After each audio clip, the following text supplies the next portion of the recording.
어떤 신자는 세상을 좋아해서 허영을 쫓아서 세상으로 나갔다가 하나님의 큰 징계를 받게 되는 경우가 있습니다.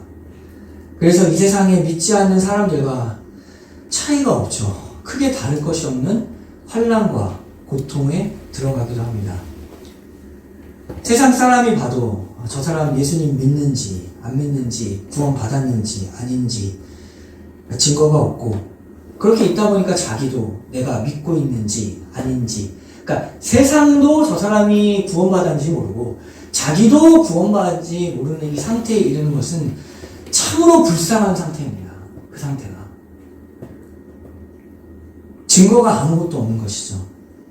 자기 삶에서도 자기가 증거가 없고 사람들도 모르고 증거를 모르고, 실제로 어떤 사람은 세상으로 나가서 세상에 휩쓸려서 그 어둠 가운데 살아가다가 그대로 죽고 마는 경우도 있습니다. 그게 실제로 있습니다. 우리의 삶의 현실입니다. 심지어 극단적인 경우에는 하나님을 시험하고 하나님이 정하신 선까지 넘어버렸습니다. 그렇게 세상에 눌러앉아 있으면 하나님이 어떻게 하십니까? 하나님은 그 사람을 그냥 방치하십니까? 그렇지 않습니다. 그 사람이 어떤 선까지도 넘어버리면 하나님이 그 사람을 하게 내버려 두지 않습니다. 그러면 어떻게 하십니까? 방치하지 않고 계속 죄로 물들어가지 않도록 그 사람을 세상에서 데려가십니다. 여기서 계속 머물러 갔다는 죄만 짓고 더 악한 구렁텅이로 빠져가기 때문에 하나님이 그 사람 방치하지 않고 그 사람을 세상에서 데려가시기도 하십니다. 그런 일들이 있습니다.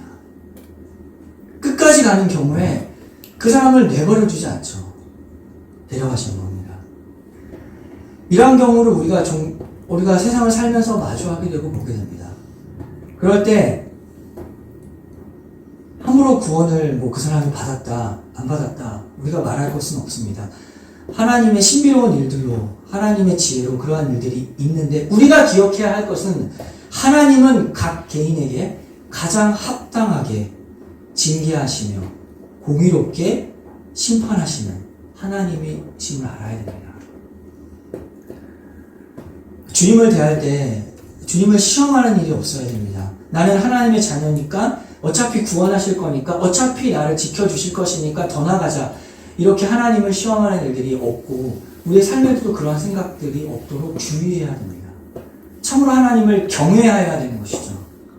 하나님을 공경하고 하나님을 두려워해야 됩니다. 예수님을 믿는 사람이 이 세상 나가서 사람이니까 그럴 수 있지, 적당하게 생각하고 어쩔 때는 그냥 좋다, 세상 좋다 라고 생각하는 것은 큰 잘못입니다. 경건의 모양은 있지만 사람들도 그 사람에게 경건의 능력이 있는지 없는지 모르고, 자기 자신도 아에게 경건의 능력이 있는지도 없는지는 또 모르는 그런 생활을 자꾸 해서는 안 됩니다. 그게 아예 습관이 되어버릴 때 우리가 점점 사망의 음침한 골짜기로 스스로 들어가고 있다는 것을 기억해야 됩니다. 그러나 동일하게 그 사망의 음침한 골짜기를 지나가는 양이 있죠. 주의 인도를 받는 양일지라도 항상 평안하고 안전하고 튼튼한 환경에만 있는 것이 아닙니다. 주님을 따라가다 보면은 사망의 음침한 골짜기도 얼마든지 가는 것입니다. 주님을 따라가다 보면 사망의 목소리, 음침하고 거짓된 속삭임, 그래서 나를 짓누르는 감옥과 같은 축축한 그런 환경 속에 얼마든지 가게 되는 것이죠. 바울이 그러한 인생을 살았습니다. 맨날 그런 상황만 있는 것이 아니라 때때로 주님을 따라가다 보면 그런 일들이 우리에게 있습니다. 그러나 그 환경 속에서 절대로 두려워하지 않을 것은 주의 지팡이와, 주님을 따라가고 있는 상황 속에서 주의 지팡이와 막대기가 나를 안위하시나이다. 이것들이 나를 해하지 못할 것이다 라는 것을 분명하게 우리가 잡고 있어야 됩니다. 그것이 바로 믿음입니다. 목자가 가지고 있는 지팡이와 막대기가 나를 안위하신다. 안위하신다는 것은 편안하게 위로하신다라는 말씀입니다. 여기 이제 지팡이와 막대기가 있는데, 지팡이와 막대기는 두 가지 용도가 있다는 것을 기억해야 됩니다. 하나님이 우리를 보호하실 때는 지팡이와 막대기를 보호하시는데, 그 지팡이와 막대기는 두 가지의 용도가 있죠. 하나는 무엇이죠? 늑대와 이리가 그 양에게 올 때 쥐의 지팡이와 막대기를 가지고 때려버리는 것이죠. 공격하는 겁니다. 그러니까 그러한 공격이 올 때 하나님이 나를 대신하여 싸우신다라는 사실을 기억해야 됩니다.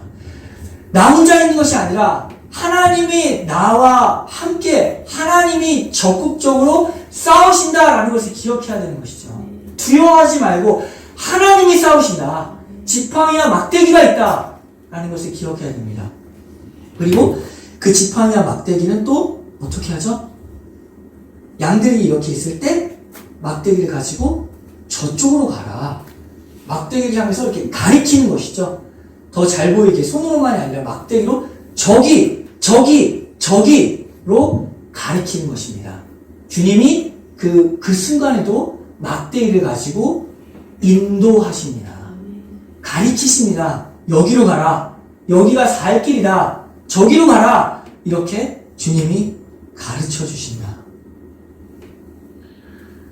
그곳에서 우리를 인도하시고 구출하시고 사나운 짐승 가운데 그 짐승에게 대신 우리를 위해서 공격하시고 보호해 주십니다. 이것을 우리가 확실하게 사실로 붙잡아야 됩니다. 믿음으로 붙잡지 않으면 믿음을 가지고 있다고 하나 효력이 없습니다. 믿음을 가지고 있다고 하나 나는 말하지만 그것이 실제로 일하도록 우리가 사실로 붙잡아야 한다는 것이죠. 우리가 철로역정 같이 봤는데 철로역정 때 기억이 나죠. 크리스찬이 아주 무서운 길을 걸어갑니다. 거기에는 사자가 으르렁거리고 있죠. 근데 그 사자를 잘 보니까 그 사자가 쇠사슬에 묶여 있습니다. 근데 그 사이를 지나가야 되죠. 그 사이를 지나가는데 그 길은 쇠사슬에 묶여있기 때문에 아무리 으르렁거리고 소리내고 발톱을 아무리 하지만 결국에는 내 몸에 닿지 않는 것입니다. 쇠사슬에 묶여있기 때문에. 우리가 그거를 봤다면, 크리스찬이 그것을 봤다면 그 길을 걸어갈 때 어떻게 걸어가야 되죠? 어이구, 어떻게 또 나를 할지 몰라 라는 것이 믿음이 아닙니다. 쇠사슬에 묶여있다는 사실, 하나님이 나를 보호한다는 사실을 알았다면 그냥 가는 것이죠. 그게 믿음입니다. 사실로 여기고 어차피 안 닿는 것을 내가 사실로 여기고 담대하게 걸어가는 것이 믿음이죠. 알고 있는데도 덜덜 떨면서 갑니다. 어차피 안 닿는데 안 닿는데도 덜덜, 무서우니까 소리내고 막 발로 하니까 그것은 믿음이 아니죠. 알고 있다면 믿음으로 붙잡고 담대히 걸어가는 것. 우리가 이 붙잡는 믿음을 기억해야 됩니다. 예수님을 진정으로 믿는 사람은 이러한 사망의 음침한 골짜기, 사자가 으르렁거리고 포효를 낼지라도 무너뜨릴 수 없다라는, 마귀가 무너뜨릴 수 없다는 이 사실을 아는 하나님의 자녀라면은, 진정으로 예수를 믿는다면 하나님께서 다만 두려워 벌벌 떠는 인생이 아니라 나를 이 길을 왜 걷게 하시는가? 하나님께서 왜 이 세상에 나를 두셨는가? 왜 주를 믿게 하셨는가? 이 질문을 심각하게 생각해 봐야 됩니다. 그저 예수 믿고 천당 가는 정도로만 머물 것이 아니라 내 인생에서 내가 주님을 따라가야 한다. 주의 제자를 노릇을 해야 한다. 주님을 증거해야 한다. 라는 명확한 사명으로 우리를 부르셨다는 것을 기억해야 됩니다. 그냥 벌벌 떨고 거기에 걸어가라고 우리를 부르신 것이 아닙니다. 누가복음 9장 23절을 보면 또 무리에게 이르시되 아무든지 나를 따라오려거든 자기를 부인하고 날마다 제 십자가를 지고 나를 따를 것이니라. 그의 제자, 주님을 따라가는 동행, 자기를 부인하고 자기 십자가를 지고 주님을 따르는 것, 이것이 동행입니다. 자기를 부인한다고 했죠. 이제는 내가 없습니다. 오직 예수님으로 살아가야 하는 것. 자기 십자가, 남의 십자가 보면서 이렇다 저렇다 평할 것, 그런 시간은 없습니다. 자기 십자가를 지고 가야 됩니다. 십자가는 무엇일까요? 십자가를 생각해 보세요. 십자가는 그냥 세상 사람들이 당하는 그냥 고통이 아닙니다. 십자가가 무엇인지, 자기 십자가가 무엇인지 명확하게 아는 시간이 오늘 되기를 바랍니다. 십자가가 무엇이죠? 그냥 그 당시대로 돌아가 보세요. 십자가라는 것은 간단합니다. 예수님 십자가에서 죽으셨죠. 십자가는 죽는 곳입니다. 십자가는. 많은 사람들이 십자가라고 생각했을 때 간단하죠. 저거 죽는 곳이다. 저거 메고 죽으러 가는 곳이다. 자기 십자가는 주를 위해 내가 죽어야 하는 장소이고, 주를 위해 내가 죽어야 하는 사람이고, 주를 위해 내가 죽어야 하는 일들이 바로 십자가입니다. 내가 죽어야지만 거기에 참 생명이 일어나는 것, 그것이 바로 십자가입니다. 그냥 고통이 아닙니다. 그냥 일반적인 어려움이 아닙니다. 그냥 하나님이 나를 그곳에 몰아두셔가지고 어쩔 수 없이 하는 것들이 아니라, 내가 죽어서, 주를 위해 내가 여기서 죽어서 참으로 생명이 일어나게끔 하는, 반드시 내가 죽어야지만 생명이 일어나게끔 하는 것이 바로 나의 십자가라는 것이죠. 내가 죽어야지 저 사람에게 복음이 전달될 수 있다면,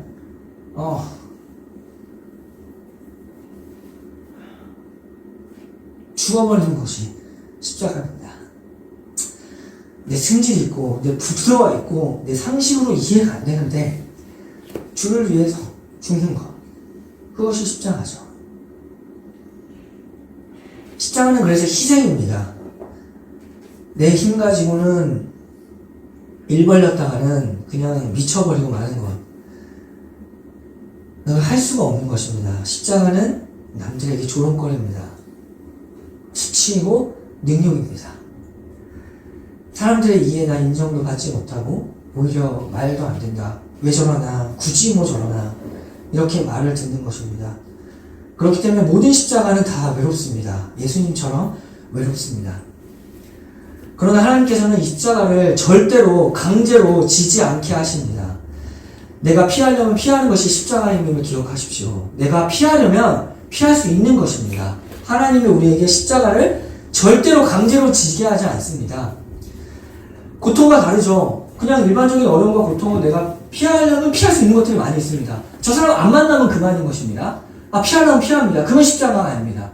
그러나 내가 저 사람에게 복음을 전하기 위하여 나를 죽이고, 내가 죽어야지만 저 사람에게 복음이 들어간다 라는 것을 알 때에, 사명을 삼을 때, 그것이 십자가가 되는 것이죠. 그냥 어려움에 처해서 나에게 어떤 누군가 나를 힘들게 하는 사람, 그게 십자가가 아닙니다. 내가 나에게 힘들게 하는 사람이 있는데 그 사람에게 복음을 전해야 되는데, 내가 그 사람이 힘들게 할지라도 내가 죽어서 그 사람에게 복음을 전달해야 하는 것이라면 그것이 십자가가 되는 것이죠. 그래서 매일 지는 겁니다. 십자가는 자기 십자가를 어떻게 한다고 했죠? 날마다 자기 십자가를 지는 것. 그러니까 십자가는 날마다 지는 것이지, 어떤 그 십자가라는 어떤 그 사역이 아니라고요. 어떤 사역, 무슨 사명이 아니라 십자가는 내가 날마다 지는 것이죠. 날마다 죽어야 되는 것. 이것이 자기 십자가입니다. 하나님은 절대로 우리에게 강제로 지라고 하지 않습니다. 내가 하나님을 사랑해서 스스로 내가 이것을 지고 가야 하는 것, 그것이 십자가인 것이죠. 이 십자가가 없이는 주를 따를 수가 없습니다.